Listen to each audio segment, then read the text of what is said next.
তরমুজের জুস গরমে এক গ্লাস স্বস্তি।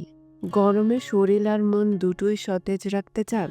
তাহলে এক গ্লাস ঠান্ডা তরমুজের জুস হোক আপনার সেরা সঙ্গী। একটা ছাঁকনির সাহায্যে তরমুজ ঘষে ঘষে জুস বের করে নিব। এভাবে খুলে আমরা একটা ফ্রেশ জুস পাবো, তাছাড়া বিচি বা কোনো দানা থাকবে না। একটা জগে নিয়ে নিব।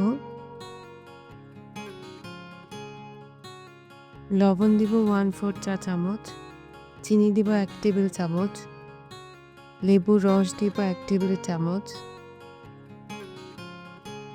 পুদিনা পাতা দিব 1 চা চামচ, হাত দিয়ে একটু ভেঙে দিব। এতে সুন্দর একটা ফ্লেভার পাওয়া যাবে।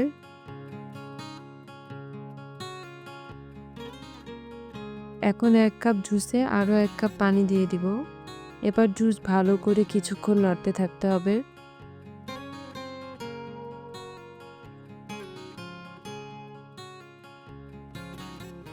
এখন একটা গ্লাসে বরফ দিব, সাথে 1 স্লাইস লেবু দিব আর জুস ছেঁকে নিব গ্লাসে।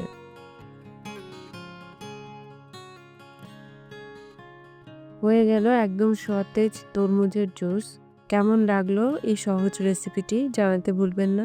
দেখা হবে পরের রেসিপিতে।